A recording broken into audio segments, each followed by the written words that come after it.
Welcome, Vice Mayor and council members. I call this regular meeting of the Albany City Council for April 1st, 2024 to order. The City of Albany recognizes that we occupy the land originally protected by the Confederated Villages of Lejeune.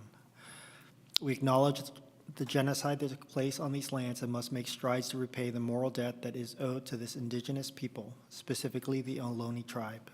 We thank them for their contributions, which have transformed our community and will continue to bring forth growth and unity. The City of Albany commits to sustaining ongoing relationships with the tribe and together build a better future for all that make this their home. City Clerk, will you please call roll? Councilmember Hanson Romero. Here. Councilmember Jordan. Here. Councilmember Tiedemann. Here. Vice Mayor Lopez. Here. And Mayor Mickey. Here. There were no closed sessions today, so we'll move on to, let's see. Oh, we also had no ceremonial matters. So we'll move on to City Manager's report. Assistant City Manager, can Council have your report? Yes, good evening, Mayor and Council members. I'm happy to talk about the upcoming Albany Community Expo. The Recreation and Community Services Department will host the third annual Albany Community Expo later this month on Saturday, April 27th from 10 to 2 at the Community Center. Final details are on the way, and there will be over 40 community-based organizations and city departments showcasing their programs and services to the community.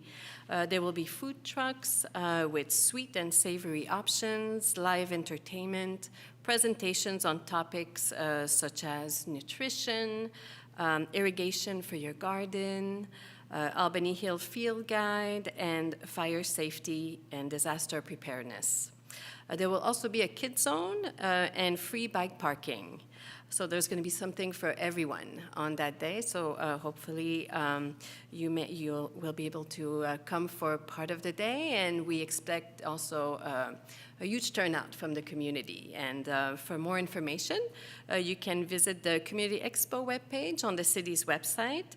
Anne has it up on the screen right now. And for more information or for community organizations that would like to apply for a table, there's still time, so they can contact the Recreation Community Services Department by calling 510-524-9283. Next is the citywide garage sale on May 4th, already right around the corner. The garage sale will be from 9 to 3, and residents can now register their garage sale. The registration deadline is April 19th, and the garage sale map will be available soon after. More information is available on the city's website as well. We also have an ongoing survey on Albany Hill Eucalyptus Project. We are seeking community feedback in the creation of a forest management and habitat restoration plan for city property on Albany Hill. A survey was created as part of a community design session at the March meeting of the Parks, Recreation, and Open Space Commission. The project team shared their progress and asked for feedback at this middle stage of the project design, exploring the primary criteria areas of fire safety, native habitats, and monarchs. There's a link to the survey as well, which is displayed here on the screen. We also, the Public Works Department is beginning the annual sidewalk shaving work within Zone 4, which is the southeast area of Albany. The department, through a specialized contractor, performs this maintenance task annually to extend the life of sidewalks and minimize interruptions to public access. So you can see Zone 4 here, the bright yellow. And there's a link also to the sidewalk program on our city website along with the map. And Albany Move and Groove is coming up on April 14th. It's an annual event which consists of a 5K walk, run, or Stroll, and Music Festival, which will take place on the 14th of April at Memorial Park. Community members are encouraged to come out and enjoy the free music fest where 4 bands will play.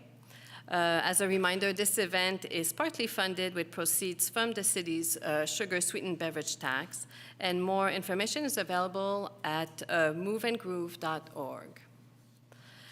Finally, the next session of the Albany CERT training will start on Tuesday, April 16th, and is now open for enrollment. Participants learn valuable hands-on preparedness skills in this training run by CERT and the fire department. For information on how to enroll, you can visit the website, which is www.readyalbany.org/CERT. That concludes my report. Thank you. Thank you.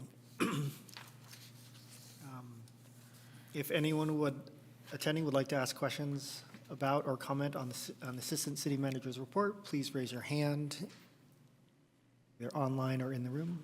Seeing none. Any comments or questions from council? Okay.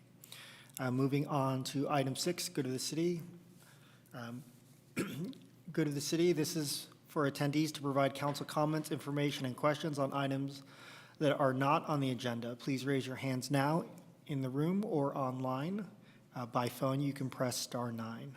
By state law, known as the Brown Act, the council cannot discuss items that are not on the agenda except under extraordinary circumstances. Rather, items raised may be referred to a future agenda or to staff for comment.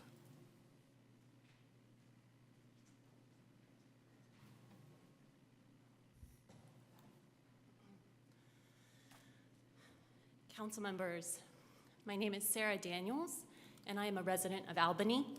I am here to thank you for your tireless effort these past months to actively listen to innumerable comments and take action on the ceasefire resolution. For decades, discussions on Palestine and Israel have been stifled in most public forums, and it takes bravery to counteract that silence. Thank you to Mayor Mickey for standing by your word of creating space for open conversation, which is desperately needed at this time. And thank you to the council members for your courageous taking action and taking on the emotional and social burden of broaching this issue in the name of peace. Personally, I have been inspired by each of your teachings in the way that you have responded to this call for a ceasefire. Mayor Mickey and Council Member Tiedemann, I am grateful for your outreach on the ad hoc subcommittee and Tiedemann's careful drafting of the resolution to ensure that all voices are heard. Even last week's painstaking deliberation on every comment on the draft resolution demonstrates each participating council member's intentions to weigh all opinions. My hope is that the recordings of your discussions in council meetings are shared widely. You are creating a foundation, a playbook of how councils can make progress on contentious issues while simultaneously being a process of dialogue and healing for the community.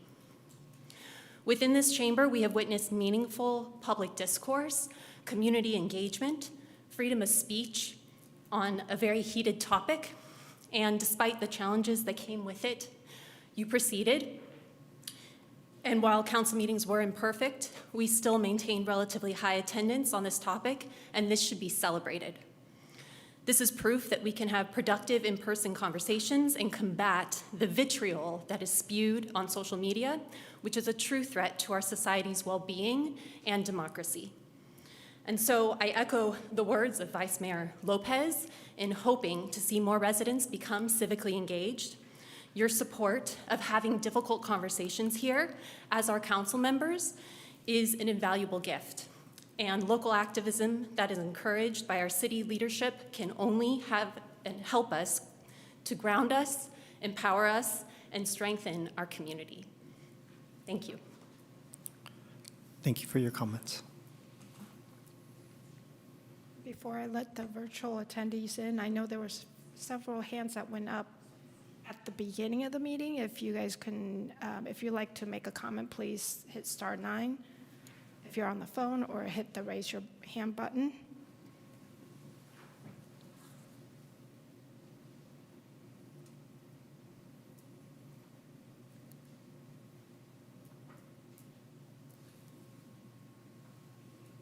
Hi, my name is Brian Martin. I wanted to take a moment to thank the City Council along the lines of the email I sent earlier today for working so hard, this City Council and recent prior City Councils, to right wrongs of prior City Councils from the 70s and onward that got us in the situation of a constitutional violation with the cross on the Albany Hill, and I'm thankful that that the cross has been removed, and I'm really thankful that when I went for a walk on Albany Hill on Sunday morning, that there was a large gathering there of what appeared to be Christians worshiping a morning sunrise service, and it's really great to see that Christians can still use that space as needed, when needed, and that other groups are also welcome. It's really nice and really great to know that the constitutional violation has been addressed, and that the Albany Hill is a place for all. And thank you so much for your work in that. And I hope that I still am concerned that the Lions Club is pursuing litigation against the city, and I hope that as a service club that they recognize that the current situation is working for the city, for the residents in the city, and that they've already been promised a lot of our taxpayer dollars, and I'm concerned that they're trying to seek more through a jury trial. And I think Albany residents should be aware of that. Thank you so much. Bye. Thank you for your comments.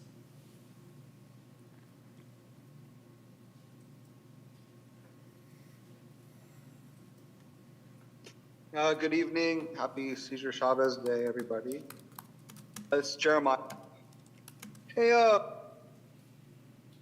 was wondering what the speed limit is around the schools in Albany.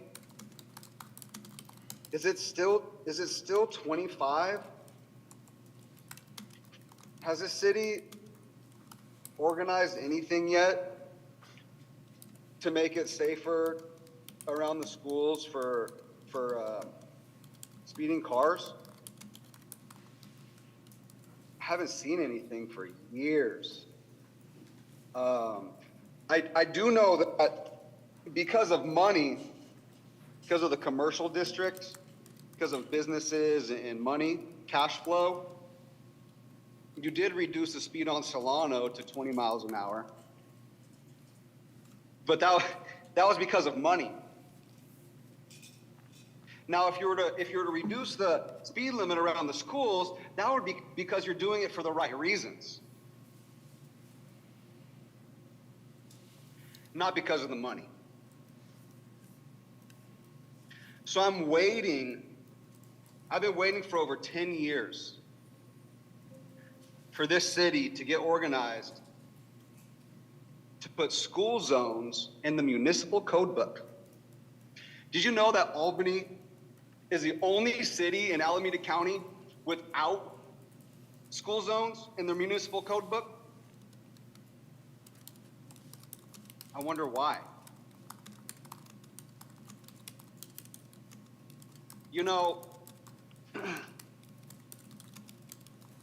if safety of our students and our kids is not important enough to at least reduce the speed limit, maybe 5 miles an hour, I don't know what is. Because I've been to transportation meetings and everybody says, oh, Berkeley has it, but it doesn't work. Okay, that's based on the opinion of 2 people. Okay, well, Every other city in Alameda County has it. Why don't you count every city in the state of California that has school zones in their municipal code book? So Albany's lacking. It's odd that Albany has a #1 school district, but we're last on the list when it comes to school zone safety. We rank last. So it sure would be nice sooner or later if you do something for the school district and reduce the speed around schools. Thank you very much. Drop the mic. Thank you for your comments.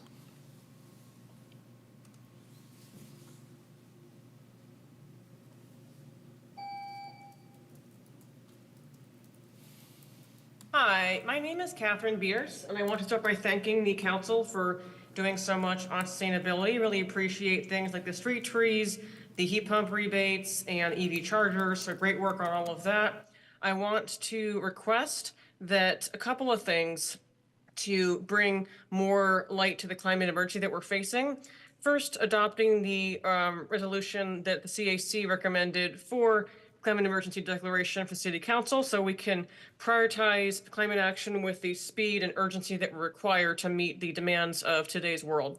Secondly, I would like to request that the council work with the CAC to do building electrification work for places like the community center, because we need to be a model and have a model place where people can see the benefits of things like heat pumps and induction stoves in places that go all the time. Currently, we have lots of cooking classes on gas stoves, which is counter to the Climate Action Plan and also counter to the induction lending program that the city has to try to advance electrification to reduce greenhouse gas emissions from fossil fuels. Because buildings account for about 30% of America's greenhouse gas emissions. And thirdly, would like to request the council's support in, again, working with the CAC, but also supporting having an ordinance to protect native trees, specifically specimen or very large native trees, excluding invasive or water-intensive species, using the Palo Alto and possibly Berkeley ordinances as a model. Palo Alto specifically protects very large trees of native species that are keystone species in the ecosystem in which we live in the Bay Area. Many trees are older, and some species, like coast live oaks, drop acorns, causing a nuisance for property owners while providing numerous benefits to wildlife, the local ecology, and neighbors. These benefits are not evenly spread among all of the neighbors, creating a discrepancy between property owners and those who enjoy the beauty of these large old trees, as well as the wildlife that depend on them. I'd like to encourage the council to please think about how do we save trees and private property that are key to the ecosystem that we're in, and not only plant trees in public spaces like parks and street tree locations and in right of way, so that we can maximize the cooling effect that Albany as a whole gets from large old trees, which are very hard to replicate. It takes decades to grow these things when they're very small. So keeping and preserving these old specimen trees that benefit native ecology and also provide cooling benefits as the world warms is really important. Thank you for your time and consideration. Thank you for your comments.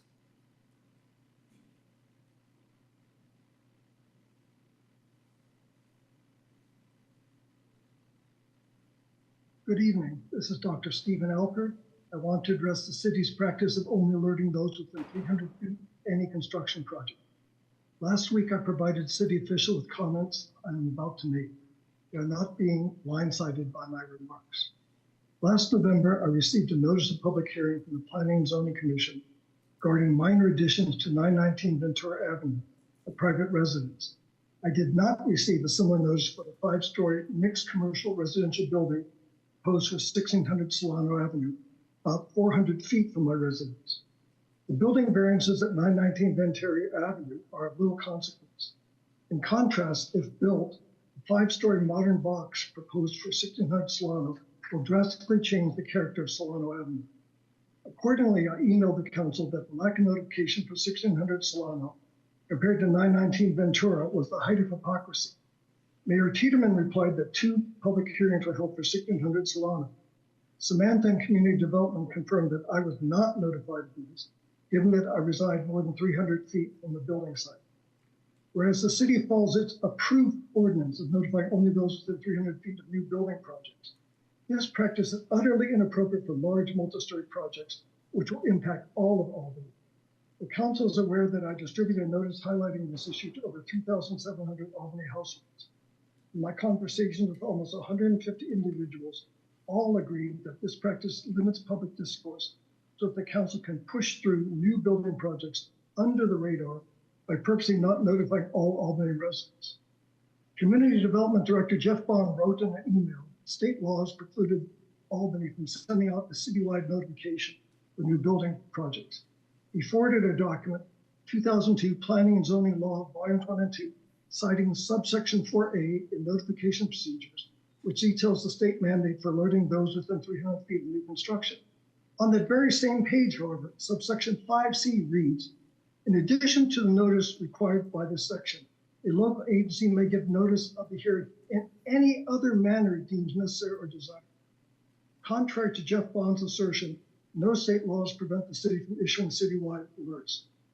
Over the past 2 months via private email, I requested the city justify why it electively chooses to follow only the absolute minimum 300 mandate rather than providing citywide alerts.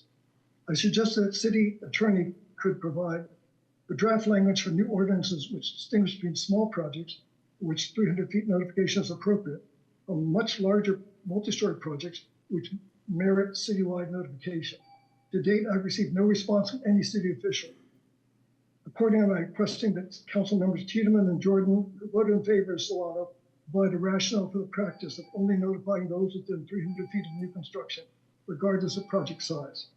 Lastly, I would ask that city council, the city attorney, please comment on whether the two-tier notification scheme, as I proposed, is feasible. Thank you for this opportunity to address the council. Thank you for your comments.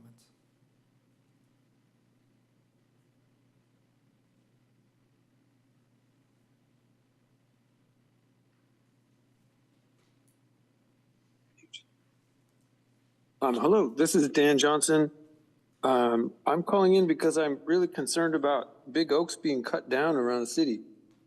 Just last weekend, we lost a huge oak that was on Washington on Albany Hill.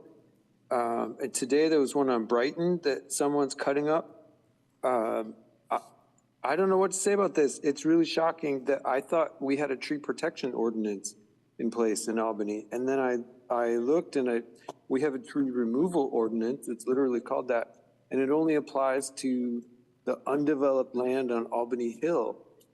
So we have no protection for these big heritage oaks, 300 years old, right? And so other cities apparently around the area have a tree protection ordinance. Berkeley apparently has one. Palo Alto, I know, has one. I think it would be a really easy win for the city council to pass something like this.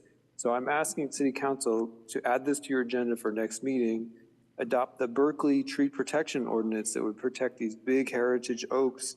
They were here before Albany was founded. I don't see how a property owner can claim any right to do anything to that tree. So put it on the next agenda.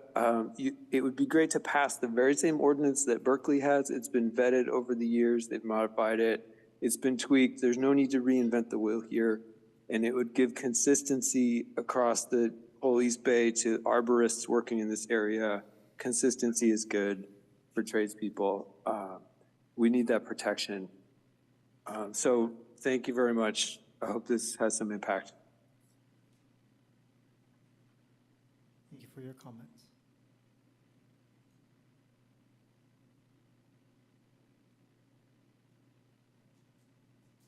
My name is Lucinda Young. I'm a longtime Albany resident. I'm calling, I'll be very brief, first to urge the council to adopt a climate emergency declaration, which has been recommended by the Climate Action Committee. And I think this is extremely important. There are over 2,000 jurisdictions nationwide that have already issued climate emergency declarations, including numerous of our sister cities.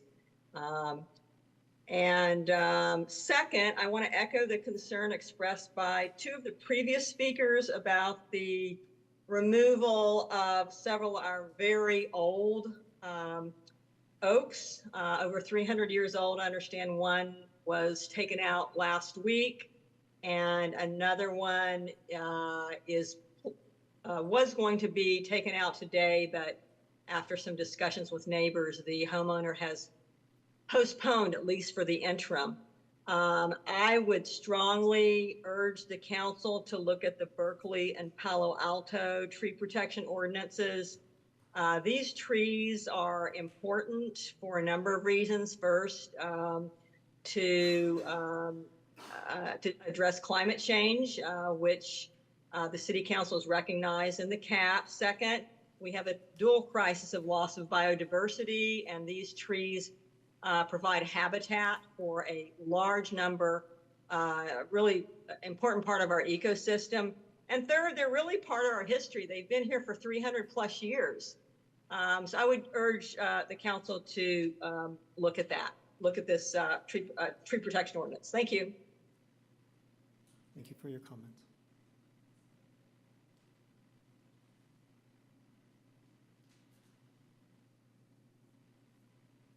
I'd like to, for some clarifications. My understanding of why the council lowered the speed limit on Solano Avenue was not because of the money, as it was stated, but rather as a safety measure because state law had been passed that allowed it to be lowered, which previously didn't exist. And surveys also showed that most motorists were already traveling 20 miles per hour on Solano Avenue. As far as lowering speed limits around schools, I will offer that there is a state bill right now in the legislature to establish 20 miles per hour around all schools throughout the state. And so I encourage people to look that up and support that bill. Let's see. There was contention that Albany has latitude to notice beyond 300 feet. I have seen email traffic on that. I don't know if you'd be willing to offer a clarification, city attorney. There's something called the Affordable Fair Housing something. There have been numerous correspondence between Jeff Bond and the speaker, so I'm just going to let that stand on it. Okay. Well, I'm going to offer that what I read was the city would open itself to legal exposure if it were to pursue different noticing distances from a project based on the size of the project, that there is state law that would create legal exposure for the city if it chose to do that. And with that, I will leave it there. Thank you. And with that, we'll move on to item 7, consent calendar. Items on the consent calendar are considered to be routine by the City Council and will be enacted by one motion. By approval of the consent calendar, the staff recommendation will be adopted unless otherwise modified by the City Council. There will be no separate discussion on items unless a City Council member or a member of the audience requests removal of items from the consent calendar. Are there any items council members would like to discuss? 6 and 8, please.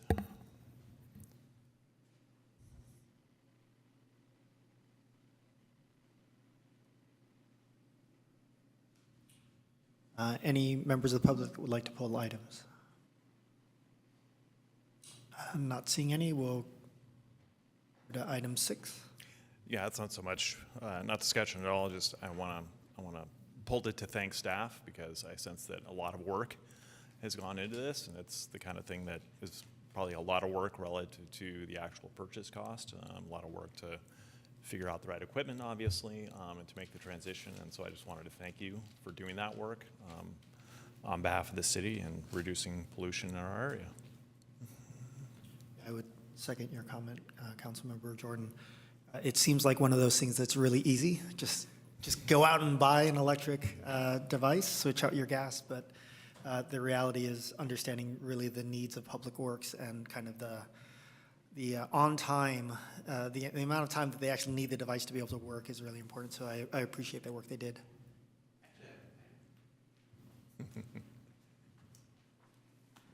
This is Mark Hurley, Public Works Director. I want to thank you for recognizing that because a lot of effort did go into this, and I want to thank our operations crews and maintenance who really went through and thought about what our needs are, what tools met our needs, what didn't, because we have experience on things that didn't, and then think through the whole process of charging, reuse, and so forth. So it is much more complicated than running out and picking up a new thing at Home Depot or wherever. So thank you.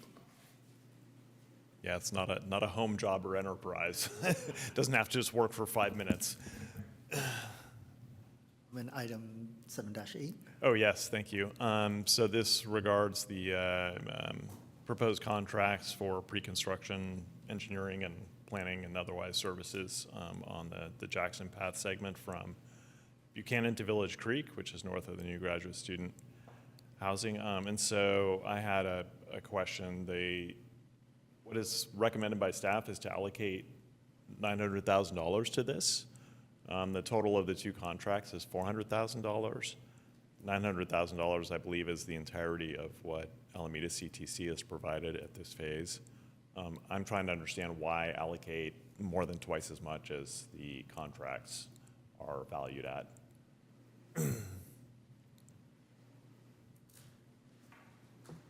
Good evening, Council. Justin Freed, Transportation and Sustainability Manager. So generally what we do with the appropriation for entering a new phase of a CIP project is appropriate the funds. For this one, we do have a higher amount of funding available for the phases that we're preparing for because of our agreement with Alameda County Transportation Commission. But we currently, as was mentioned, only have scoped out $400,000 in the two contracts before you. We do still have some uncertainty on costs. We haven't done survey work yet, utility work yet.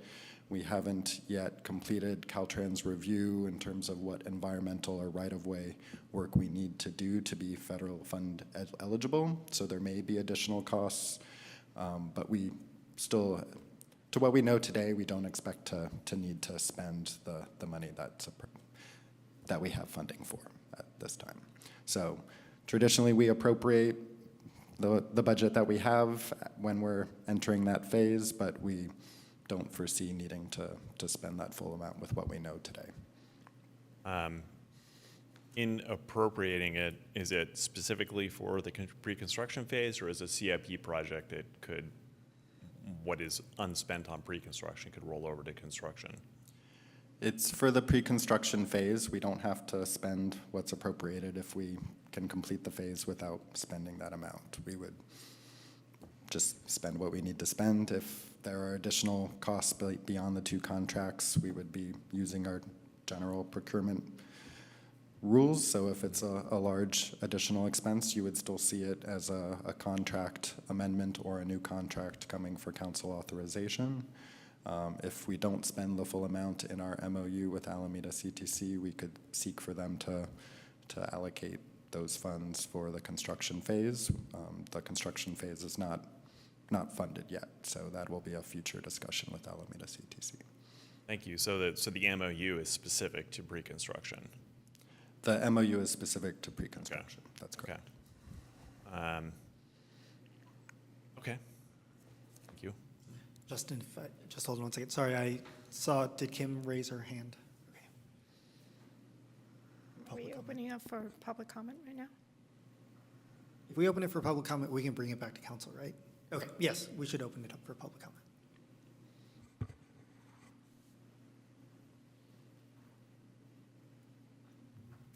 Hello, I'm Kim Trutain, the Communications Specialist for Albany Unified School District, and I'm speaking tonight on behalf of Dr. Donald Evans, our Interim Superintendent of Schools. He wanted to convey, as he did in the letter sent to you this afternoon, that Albany Unified School District fully supports the project described in Agenda Item 7-8. Our interest as the design continues to be developed is to have district representation, possibly on a design committee or in whatever meetings and process the city sees fit to convene. At the October 2nd, 2023 City Council meeting, I am told that a few points came up that are important to this project as the frontage and only access to Ocean View Elementary School. Although the crosswalk at the Jackson-Buchanan intersection has been recently updated, the crosswalk near Albany Avenue on Jackson is not ideal. AUSD hopes that this crosswalk will be included in the project with plans to make it more distinct and obvious to drivers and more accessible for all. We fully support the change to a single lane of parking parallel to Jackson Street along the Gill Tract border. Having broad, safe pedestrian and bike path is much more useful to the University, Albany, and Albany Unified communities than a few additional parking spaces. We would like to make sure that a travel path for pedestrians is included alongside the bike path. Many of these travelers will be trying to access Ocean View Elementary School. In the absence of a pedestrian walking lane, they may walk in the vehicular traffic lanes or jaywalk to the school between the crosswalks. I hope that the final design encourages all active travelers to use the crosswalks at either end of the school. Regards, Dr. Donald Evans, Interim Superintendent of Schools. Thank you very much, Council. Thank you for your comments.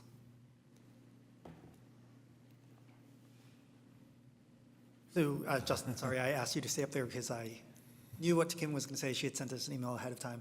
I just wanted to check, is there still time? Is there still time for input to be provided by AUSD and for the design to, okay.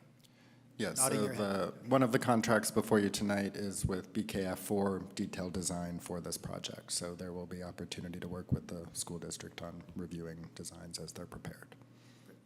Thank you. I would offer, staff may have its mechanism for doing that, but given the contract, it seems like one mechanism would be to provide the design drawings to AUSD at each step when they come back for review and for comment prior to when they go to transportation, so that AUSD has more opportunity to engage in that fashion. And then either if city staff and the consultants find that the comments that are well-formed can make adjustments, and those otherwise could bring those as a part of the record to Transportation Commission for its consideration. I don't know if this is planned to, I know there's different percent design completions phases. I don't know if each of those is planned to go to Transportation. I don't know what the plan is in that regard. But to my knowledge, there isn't a design committee per se. So I don't know how that strikes you, or if you have a different approach that you would suggest taking on this. Yeah, typically there is a design draft that's reviewed by city departments, so we can include AUSD staff in that review step before there's a public review of those. Okay, great, thanks. And with regard to the request for separate walking and biking paths, or at least lanes, as currently designed in the preliminary, the segment that we're discussing tonight, which is between Village Creek and Buchanan, is 8 feet wide with 2-foot shoulders. To my knowledge, that's not wide enough to stripe 3 lanes in the way that we have on the Greenway path. And changing that at this point, I don't think is feasible, because we already have an agreement with UC for how much they're gonna yield on the Gill Tract, and I would submit I don't think it's necessary given the volume of usage that will happen on that segment. That segment's not going to be utilized by students who are coming from the north, because they're going to go over to the west side to access the school right there at Buchanan. And for students coming from the south, it's probably not so many trips that they're not just going to use the path and or use the sidewalk on the other side. Those who really want a bike-free route can use the sidewalk on the west side of the street, continuing south from Ocean View. I will note that when I moved to Albany in 1996, the Greenway path had a single stripe down the middle. It was 9 feet wide, and it served reasonably well for the amount of traffic it had at the time. The city took the opportunity of its reconstruction to get it widened to 14 feet, and at that time stripe it with 3 lanes. That path carries more traffic now in terms of people than most of the streets in Albany. And so that was appropriate for that path. If you look at the path between Jackson and San Pablo, which is similar to the configuration proposed here, it's one asphalt path with shoulders on each side and a single stripe. I've not personally ever had any conflicts there. I'd be interested to hear if any other council members have ever had any problems with the volume that's using it, but it seems like the number of trips there, to my knowledge, both in my experience, and I have not received any complaints about conflicts there, unlike the Greenway path where it's sort of a perennial issue. So I don't think that the need for a separate lane for walking and biking is really there. Hopefully it will be someday, but I don't think that's where we're going to be for the first 10 or 20 years. I will offer that the project includes a curb extension and a bulb out on the east side of Jackson at the crosswalk at the south end of Ocean View, which will improve that crossing substantially in terms of safety. I would be in support of having a speed table there as well. I don't know if that can be fit into the project. I don't know if UC will agree, but I would like to put that on the table, so to speak.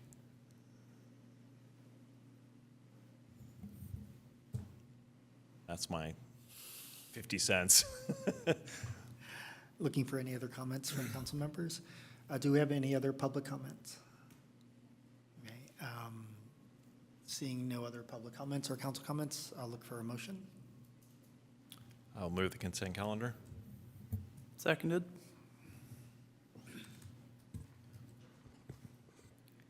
Vice Mayor Lopez, Yep. Mayor Mickey, Yes. Councilmember Hanson Romero, Yes. Councilmember Jordan, Yes. and Councilmember Tiedemann. Aye. Motion carries.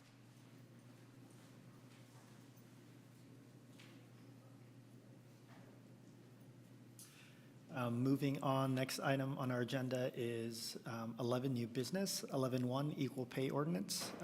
A proposal or recommendation by Vice Mayor Lopez. Thank you, council, for taking up this opportunity to consider equal pay ordinance. Just a quick note, city clerk, it doesn't look like the memo is able to open up on the agenda. I've gotten a couple emails about that. But want to note that because also want to acknowledge Councilmember Tiedemann for helping me write this memo that is up there. For those who are unable to read it at this time, just to quickly summarize the memo that is attached in the agenda. We have an opportunity here in Albany to codify language and policy for an equal pay ordinance, and thank you for bringing it up. Yeah, it's right there. And again, to summarize, it's an opportunity to codify, but also to be a leader in Alameda County, and also an opportunity to have strength in our language in terms of how this can be enforced. Of course, that will come down to what city staff brings to us. And I just also want to highlight that much of this came from motivation and influence from several different areas of life. One was last month being Women's History Month, and thought it was quite fitting to bring this forward to the table.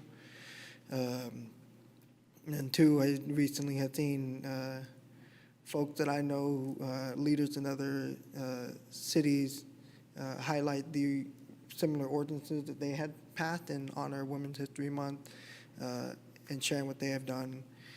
But lastly, I think quite most personally, which is also acknowledged in the memo, my daughter at Albany Middle School, her alongside many other rising scholars at the middle school have been working on what's called the iSearch project, and which I think is very interesting. It's a good way to challenge young people to think about issues that that matter most to them. And my daughter decided to take on the issue of gender stereotypes and feminism, and led to a lot of lengthy conversations in our own household, but left her at times feeling like, what purpose and what value will her project have?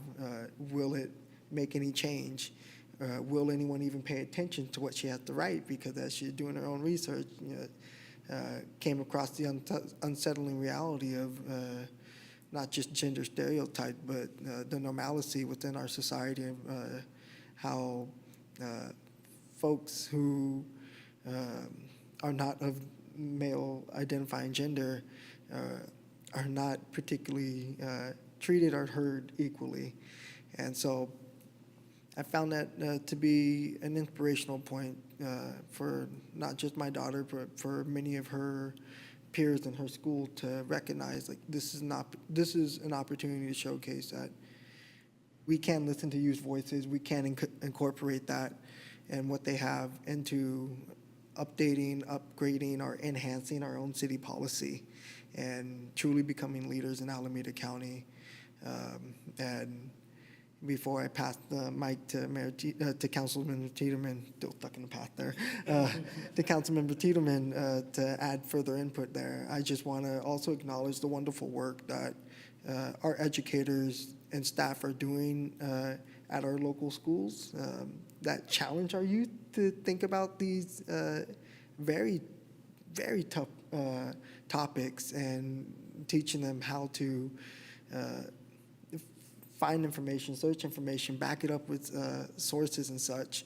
Not that you really need any source to prove that we do have an issue when it comes to the gender pay gap. But again, equal pay ordinance I think is quite fitting just given timing, but also, again, as I stated earlier, codifies it and allows us to have potentially the opportunity as a city to terminate any business that we go into contract with that we find is in violation of such ordinance. Thank you, Vice Mayor Lopez, and thank you for bringing me on and putting this together. I'll be brief, as I really most of the credit here goes to the Vice Mayor, as I just did a little bit to help this get on our agenda. I think it's a good idea, and I really appreciate you bringing it forward, as well as the connection this has to your own family and personal life. I think this is probably one of the most concrete changes that an iSearch can possibly result in, considering mine was not interesting or important. So I very much appreciate your daughter giving you the idea and that you brought it forward to us, and I'm looking forward to it. I too want to thank you for bringing this forward, and yeah, I don't think my iSearch project was that important either, but I'm really encouraged to see that this is coming up in the school, and that you're bringing this forward. So thank you, and thank your daughter.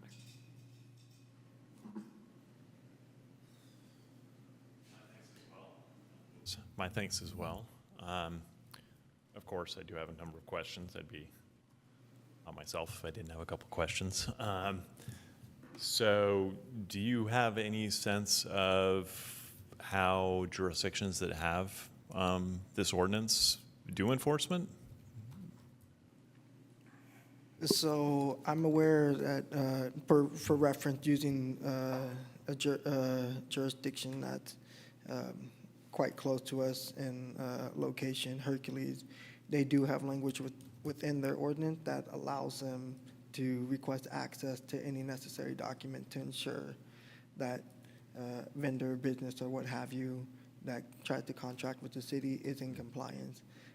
And that's where I got the strong language around the ability for us to also terminate contract with any entity that is intentionally not in compliance with state laws regarding equal pay ordinance. Great, thank you.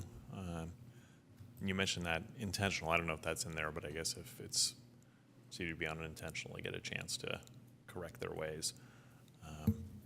And let's see, for the city attorney, if you are familiar with these ordinances, which I'm not saying that you are or expect that you would be, do you think that Albany pursuing, well, let's say if Albany were to adopt such an ordinance, do you think there would be legal risk that would be incurred by that, or is this, low risk? I think it's low risk. I was not familiar with these ordinances until this was brought up, so also thank your daughter, but I don't think there's high risk. Great, thank you. Those are my two questions. I've done my job. Not seeing any other questions, we'll open it up for public comment, and we can start here in the chambers. Thank you. My name is Margie Marks. It is very bittersweet for me to see this on the agenda. The Federal Equal Pay Act passed in 1963. I will be aging myself, but in the 1980s, as a young union rep, I was fighting for equal pay. In the 1980s, women made only 59 cents for every dollar that men made. Today, over 40 years later, women are still making only 78 cents for every dollar that men make. Unfortunately, women of color make even less. Black women make 69 cents for every dollar. Latina women make 57 cents for every dollar men make, and Native and Indigenous women make 59 cents for every dollar men make. I welcome this resolution because obviously the fight for equal pay is not over. The good news for me is that I'm so happy that the younger generation is taking up this fight. Vice Mayor Lopez, your daughter and her cohorts are taking over from people like me, and I really welcome and encourage their input. And I think it's really important that we do this. It brings it to light. Hopefully, we won't be waiting another 20 or 40 years to stop the wage gap. Working on it now, we can do it much sooner than that. As someone who worked on the living wage ordinance, I always asked the crossing guards how much they make per hour because I knew that that ordinance affected them, and I'm happy to say they're making 18 to 20 bucks an hour. And that's, partly because of that ordinance. So these ordinances do make a difference, and to have the city to be able to take action against a contractor, I think is really valuable. Thank you. Thank you for your comments. I'm not seeing any online comments, so I'll bring it back to council for discussion. So I did not say anything earlier because what I was going to say was not a question. So, again, I want to really thank you, Vice Mayor Lopez, for bringing this forward. Councilmember Tiedemann for helping tee this up in terms of bringing it forward. I do think this is. We, as a city, always have the opportunity to both lift up voices, as we have done in the past, but also to help really, from an equity and an inclusivity and a diversity standpoint, really raise everyone up. So I think this is really great. I think the one thing that I would ask of staff is, as they do research on this, really working with the smaller communities and understanding if there were they saw any impact on the number of people who submitted for contracts, so responded to RFPs. So I think this is a movement, and I think this is a movement that will continue to pick up speed, but recognizing that we are a smaller community, probably with smaller contracts, I also want to make sure that we have a robust competition for our contracts. So with that, any other items? So I'll entertain a motion.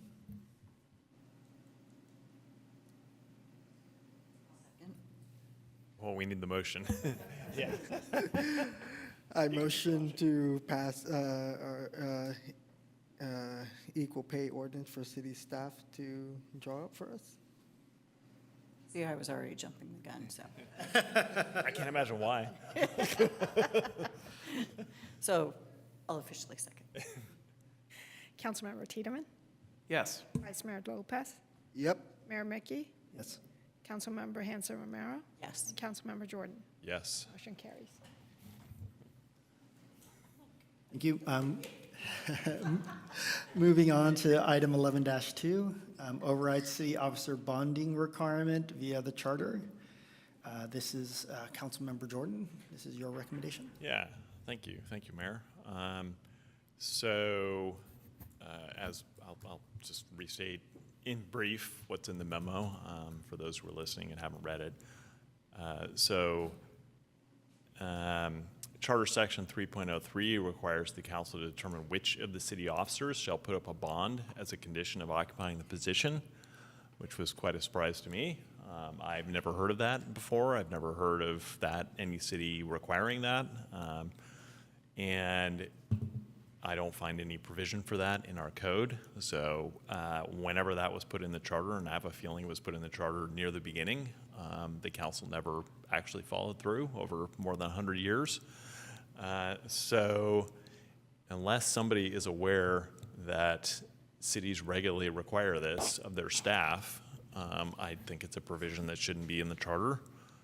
Further than that, there is, if it were only removed from the charter, then potentially it would default to a state government code section that requires that of two offices, I think city clerk and city treasurer. And so that's not good either, unless I look at the city clerk and say, city clerk, do you have a personal bond filed with the city so that you could take this position? I'll refrain from. Okay. I mean, it would be helpful to hear if anybody knows if any Albany staff members had to ever post a bond as a condition of being employed. But my recommendation was that in order to override that state government code, that we not only rescind this, but we rather replace it with a statement in the charter that bonds are not required to occupy any office of the city. Any questions from council members? Yeah, I'm curious to know more information. Do you have additional information on this that you could share? Reason why there would be that? The requirement? Yeah. It was in the government code for general law cities as a requirement for certain positions. I think the thought is that maybe it best protects the city if those positions have, have resources, the city's resources, and if there was some malfeasance that was done, it could better protect the city. But if it's not being utilized.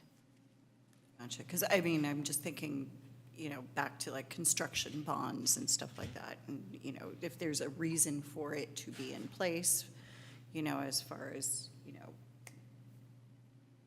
any loose ends or something that's going to protect us in some way, but, yeah. I mean, I could purely hypothesize that if I recall correctly, the city attorney's firm, amazingly through their librarian, found that this goes back all the way to the 1890s, if I recall correctly. So at that time, I don't know that insurance or self-insurance was really a thing that cities had access to. And so if there was malfeasance by, some key personnel, it could be far more injurious, I think, to the city than under the current conditions. So I think it's a relic. I mean, I'm hypothesizing again, but I think it's a relic that's, been overtaken by insurance practice, as well as human resource practice. And for whatever reason, it's just never been cleaned up. Well, I'm all about like cleaning up some of this old stuff that's stale and dusty and sitting around way too long. But I just want to, my only concern would be over any sort of liability or anything. Yeah. Yeah, like I say, I mean, I've put the statement out. I have not heard of any city that has required this of any of their staff, and nobody has said, well, yes, it's commonly required, or here's one instance where it's required. So I'm thinking, even if the provision exists and it provides some value, it's not in fact being required. So if we're to have it, then we should require it. But if we require it, then we're going to be at a massive competitive disadvantage in terms of recruiting people and retaining people. So You would likely pay for it, I think, as opposed to the individual. Oh, really? So either way, it would be a interesting. cost savings to Yeah. you Yeah. to not have it. I shared many of the same questions that Councilmember Hanson Romero raised, which was just, wait, what? Why? What? Why? Any other questions from council members? Not seeing any other questions. Any public comments? Not seeing any public comments, I'll bring it back to council. No public comments. Such a sexy topic. Come on. You bring the best topics. Just the best, yeah. Okay, well, so I will move to ask staff to prepare a measure regarding a proposed charter amendment along the lines of what is in the memo. Doesn't have to be exactly what's in the memo, but in the spirit of the memo. And I'll second. Councilmember Hanson Romero? Yes. Councilmember Jordan? Yes. Councilmember Tiedemann, Yes. Vice Mayor Lopez, Yep. and Mayor Mickey. Yes. Motion passes or carries. Moving on to item 11-3, removing bonding for schools by city from the charter. Again, looking to you, Councilmember Jordan. Thank you. Yes. Perhaps similarly exciting. This one I am excited about. Oh, okay. Excellent. All right. So there was some early thought when this council was considering, very early on revenue measures for the upcoming ballot, that the school district's bonding, as it exists currently, counted against the city's bonding capacity.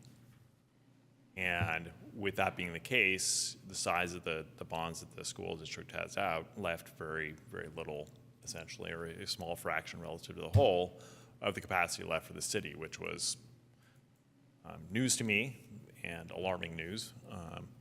Turned out upon further investigation that was determined not to be the case, that the school district has its own bonding capacity and that the bonds that it has let were on its capacity, not on the city's capacity. But the source of the confusion, as far as I can tell, unless staff says otherwise, was this provision in the charter that specifically mentions the city can sell bonds or use its bonding capacity to fund equipping and constructing schools. I have a historical hypothesis to why that is, which is sort of similar to the last one, but the fact is it states that. And because the school district has its own bonding capacity, in order to avert this confusion from happening again, maybe ever happening again, but I'll just say happening again because I'm a scientist, so there's never zero. I discussed with staff removing the school construction and equipping part out of the charter in reference to the city's bonding, and staff took the opportunity to suggest some other potential edits, take the opportunity of doing some other cleanup there. I will say in a conversation this afternoon by email, which was prompted by a comment that Judy Kerr sent to me, and I want to thank Judy Kerr for sending it to me, brought to mind that the city charter says that the city's bonding capacity is 15% of the assessed property value in total of the city. In the presentation to council on October 2nd, NBS, which is the city's revenue consultants, had presented that the city's bonding capacity was 3.75% of the total assessed property value. And like I say, Judy Kerr's comment kind of brought this to mind for me. And for once, I had sort of decided not to pursue a detail, but with her comment, I was motivated to pursue yet another detail. And I'll refer to the city attorney to explain like why these two numbers are out there and why they seem different and why they're actually the same. Sure. I asked my bond counsel, so this didn't come from me, so I'm going to read it. She indicated that California Government Code Section 43605 set the debt limit at 15%. However, the code section was enacted when assessed valuations were based on 25% of full market value. This has changed to 100% of full market value. Thus, the limit shown is 3.75%, which is 1/4 of the limit of 15%. So she suggested that we might want to update the charter instead of referencing the 15% in case that gets revised in the future to something such as the debt capacity shall not exceed legal limitations. That way we won't have to keep changing this if it changes in the future. So the opportunity for a couple of cleanups in this section, as it turns out. Thank you, Mayor. I wait with bated breath. Looking to council for any questions on this one? So in your discussions with staff, so I'm going to go, this is a question as opposed to a comment. So.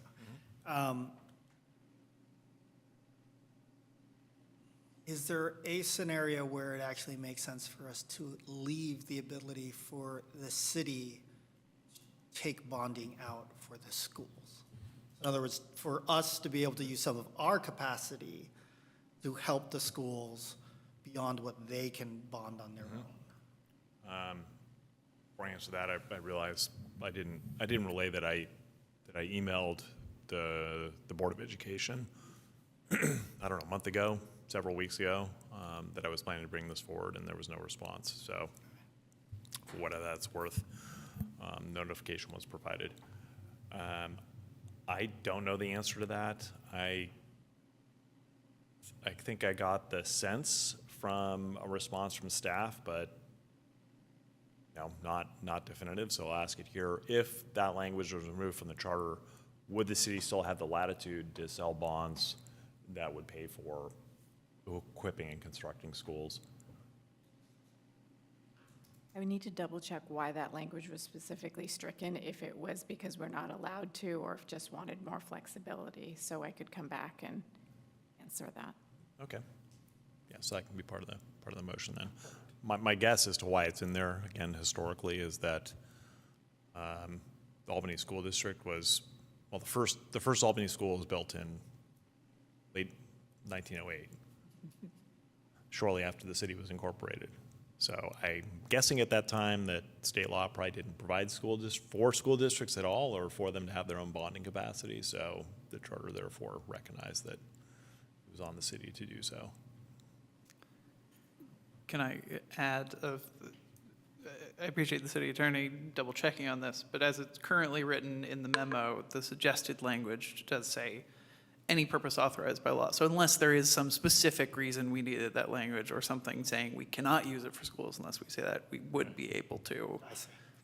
So it is a good change of making it the simplest face read of it is allowing us to do this if we wanted to. Okay, perfect. Right, but I think as you raise, if it's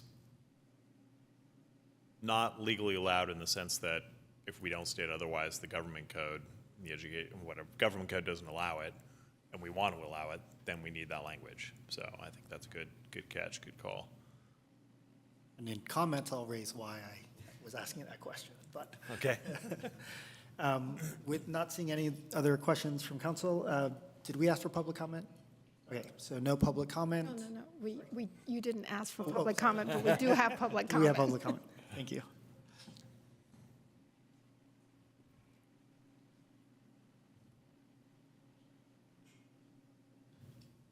Judy, go ahead.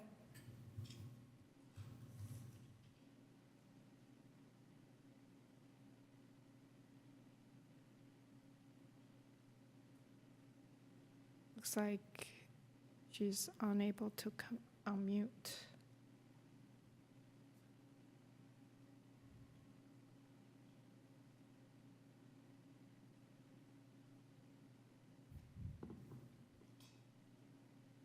Oh, that's it. Judy, if you could go ahead and send the comment to citycouncil@albanyca.org. Thank you. Bringing it back to council for discussion.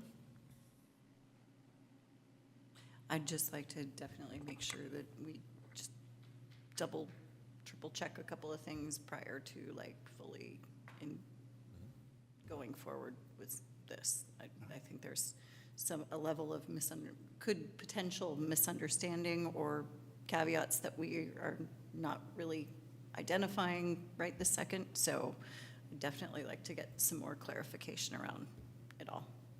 But I think it's a good thought process, and I appreciate you finding these things. I don't go searching for them, I swear. I don't want to find them. So. Again, my caution mostly with just making sure that we have the ability or the option if we were ever to want to do bonding.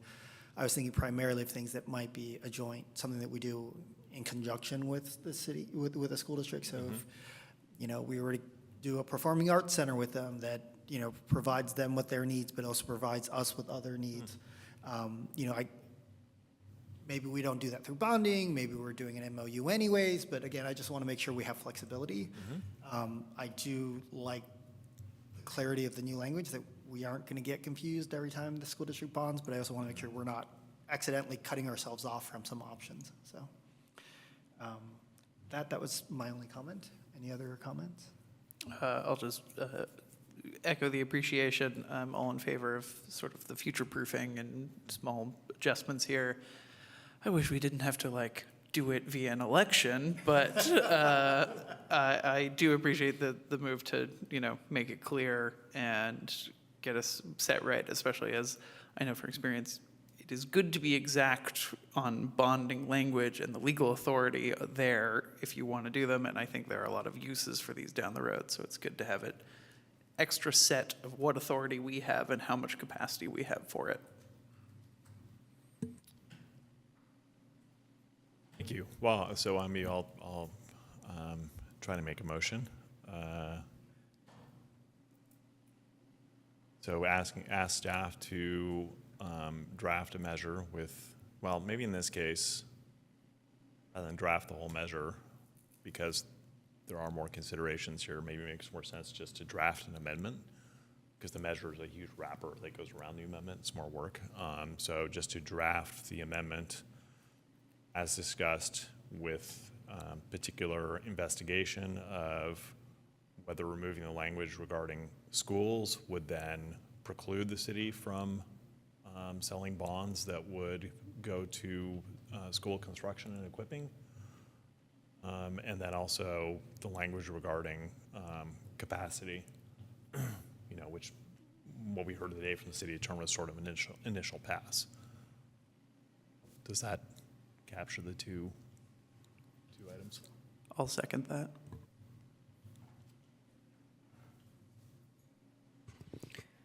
Councilmember Jordan? Yes. Councilmember Tiedemann? Yes. Vice Mayor Lopez? Yep. Mayor Mickey? Yes. And Councilmember Hanson Romero?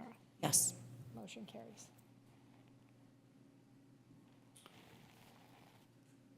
Let's see, so that brings us on to item 12 of the agenda, council subcommittee reports, council member reports on appointed representation of Albany and other meetings and events. And I forgot whose end of the table I started at last time, so. Well, I was going to say, I'll volunteer. Oh, that sounds great.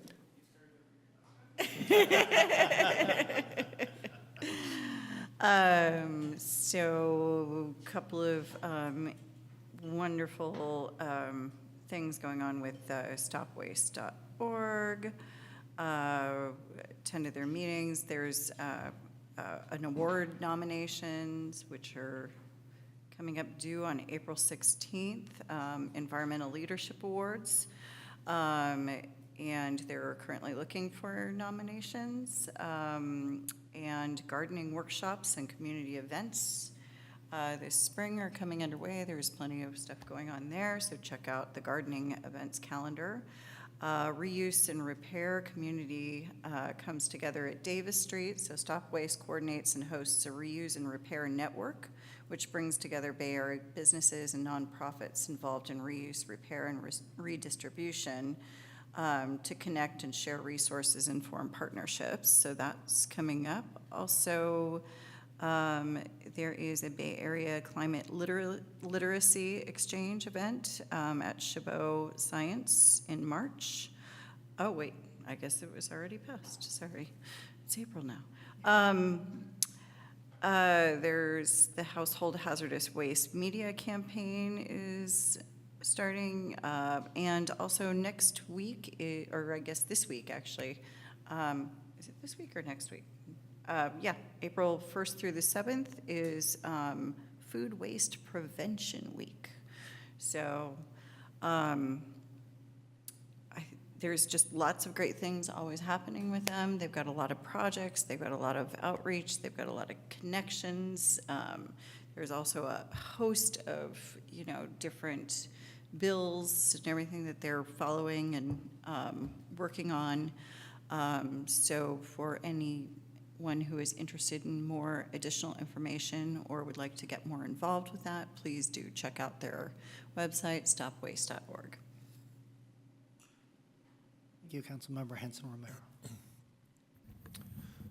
mention of Food Waste Prevention Week reminds me of my reputation for eating things with mold in my family. Penicillin, right? Yeah. We saw something that you can tolerate a certain, eating a certain amount of mold accidentally. I was like, accidentally? Come on. You got to do it intentionally.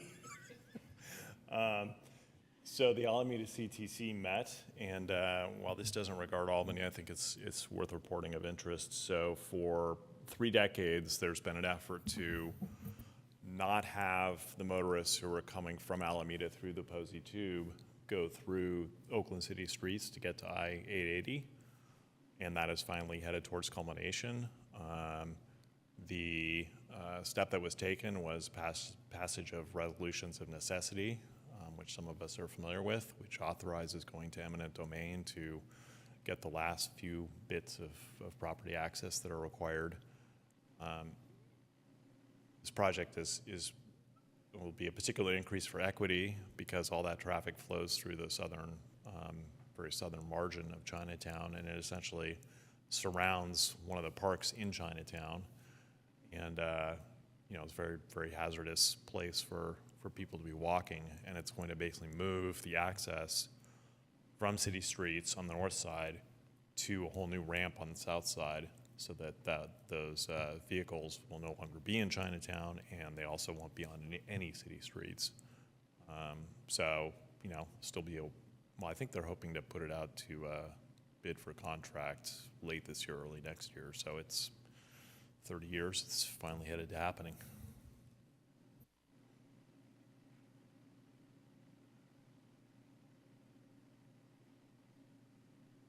No updates coming from Giltrack Farm at the moment. In terms of the mosquito abatement district, no updates from meetings at the moment either. We do have our next meeting next week though. I do want to share out though that the mosquito abatement district laboratory director, Eric Haas Stapleton, did an interview with a couple local high school students at Albany High for a podcast that they were working on called Deep Dive, the reality of the mosquito eradication. And so I thought that was just one of the dopest things to know some of our local youth are paying attention and also getting this information out to their peers. From what I've gathered, it seems like this was rooted in one of the courses at Albany High, so I do want to learn a bit more about that. But I will do my job on my end to see if we can get city clerk and as interim city manager to share that podcast out to the rest of city council and perhaps to broader public, because I do think there's definitely value again in hearing out what our youth have to say in this community, especially when it comes to something as important as mosquito control, but often doesn't get the attention that it rightfully deserves. So that's all I have at the moment.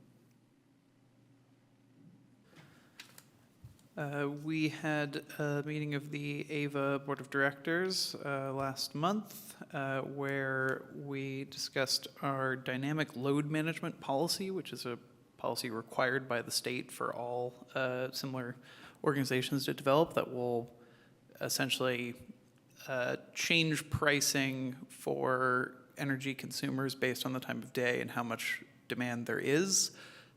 That is not a thing that is being rolled out to everybody, I want to emphasize. We are in the pilot phase program. AVA has a variety of pilots working on this, and we are kind of ahead of the curve in figuring out how all that will work.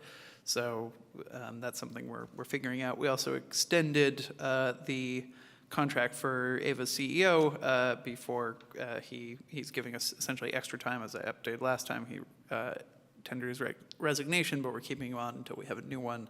And so we approved that contract. We also had a meeting of the ABAG Executive Board where the really only thing we talked about was the BAFA bond, and we were joined by San Francisco attorney David Chu and Assemblymember Buffy Wicks, who were two of the authors who wrote the enabling legislation for BAFA and the bond. That was really just talking it up. I swear in the next couple weeks I will have real actionable reports from these meetings that are about us actually putting the bond on the ballot and not just leading up to it.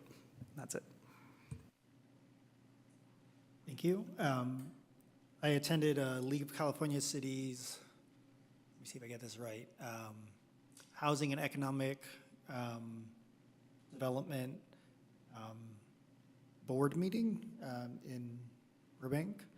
And we got an update from League of California Cities on a whole series of legislation that's at the Senate and Assembly right now. So a lot of different bills constantly moving. We voted on 2 bills in particular to send to the board in terms of the board then making a final say. One was for community clinics, really streamlining the ability to get community clinics built. And we put forth a support with amendments, and the amendments generally were saying, you know, if the person working on the bill would consider adding proximity requirements, that these are really intended to be clinics that are in areas that are not served by clinics as opposed to having a preponderance of free clinics. And then there was another bill that came forward that had to do with thrift shops. It was brought by a very specific thrift shop operator, and we recommended oppose.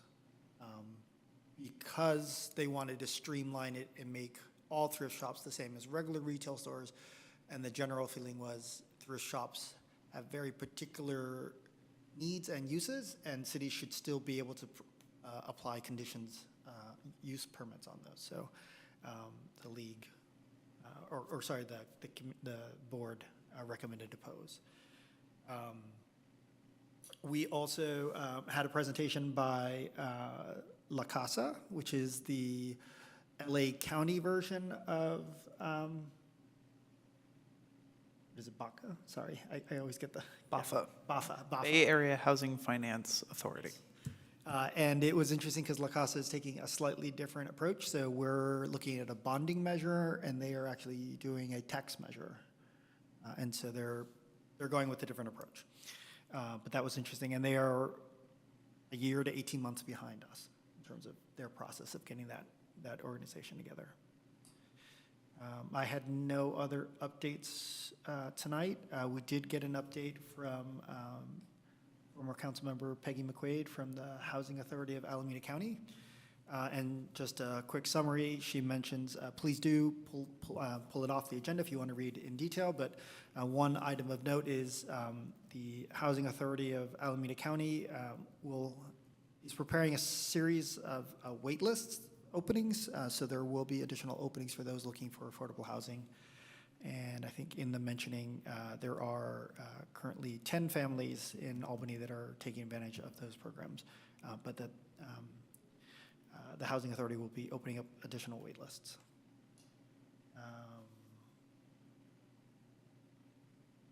Let's see, moving on to item 13, future agenda items. Are there any items? Sorry. Yeah, well, I had one question. Do you know what La Casa is considering in terms of tax? So, I mean, I don't expect you to. And they might not even know themselves. I do not remember off the top of my head. Okay. Their numbers are pretty staggering, though. It's like, it was something like they serve 10 million people. There's a need of 800,000 units.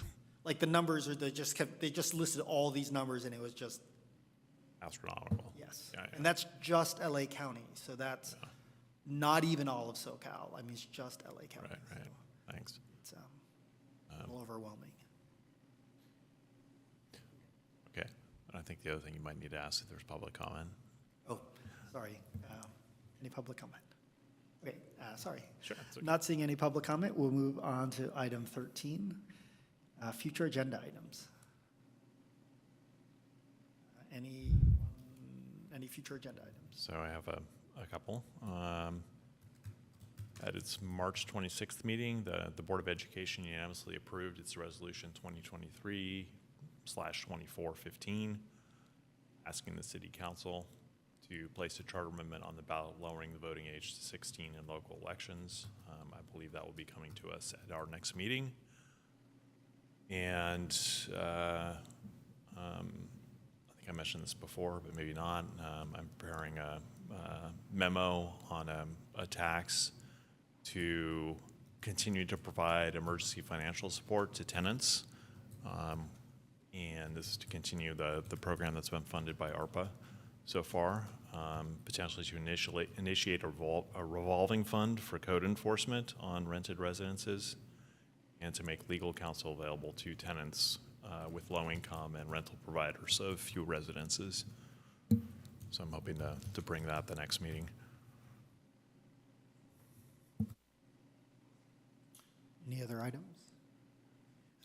I would like for us to consider the possibility of a tree ordinance for City of Albany, as well potential, another potential item I would like for us to consider is exploring opportunities for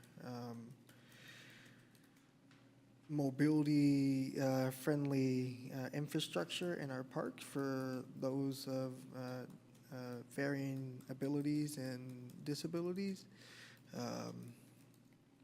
And lastly, I would like for council to also explore opportunities for subsidies to participate in recreational activities. I do understand we may be talking about opportunities soon with sweetened sugar, sweetened beverage tax, but I believe we have an opportunity for a more expansive conversation for cities funded subsidies, particularly for low-income residents in the community. All right, Councilmember Lopez, did you have 3 items there, or was it just the mobility and the subsidies for? That was 3 items. I missed the first one. Tree ordinance for tree ordinance. That's a tree preservation ordinance. Opening up for any public comments. Okay.